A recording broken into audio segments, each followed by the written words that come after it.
Bonjour à tous. Faisons le point sur le dossier Bamba Dieng à l'approche de la fin du mercato. Les positions de l'OM et du clan Bamba Dieng sont totalement opposées, même si la situation pourrait se décanter dans les prochains jours. On ne sait pas comment va se terminer le dossier Bamba Dieng, mais une chose est sûre, la belle histoire du gamin de Jambars est en passe de n'être plus vraiment d'actualité et c'est très décevant.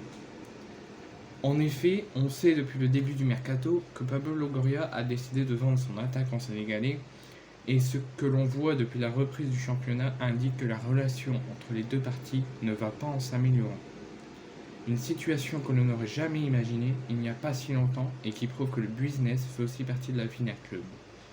Surtout lorsque ce dernier tient enfin l'occasion de réaliser une vraie plus-value.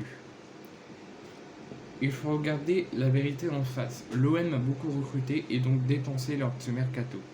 Alors que l'on connaît ses difficultés financières, comme d'habitude, McCourt a remis la main au portefeuille. Mais il attend des signes en retour de la part de Pablo Longoria. D'où l'empressement de faire une culbulte avec Dieng, alors que l'on aurait plutôt imaginé une prolongation pour Dieng. Alors moi je le dis franchement, j'espère de tout cœur que Bamba Dieng va montrer qui il est, que c'est un grand joueur et qu'il est fait pour rester à l'Olympique de Marseille.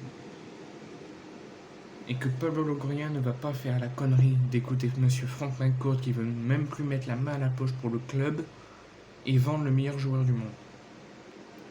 Donc Monsieur Pablo Longoria, si vous venez à vendre Arkadiusz Milik et Bamba Dieng, je vous considérerai plus comme le bon président de l'OM. Même si vous ramenez Cristiano Ronaldo derrière. Je dirais toujours que vous avez fait un bon mercato, mais que vous n'êtes pas le bon président pour l'OM. Si vous vendez nos meilleurs joueurs.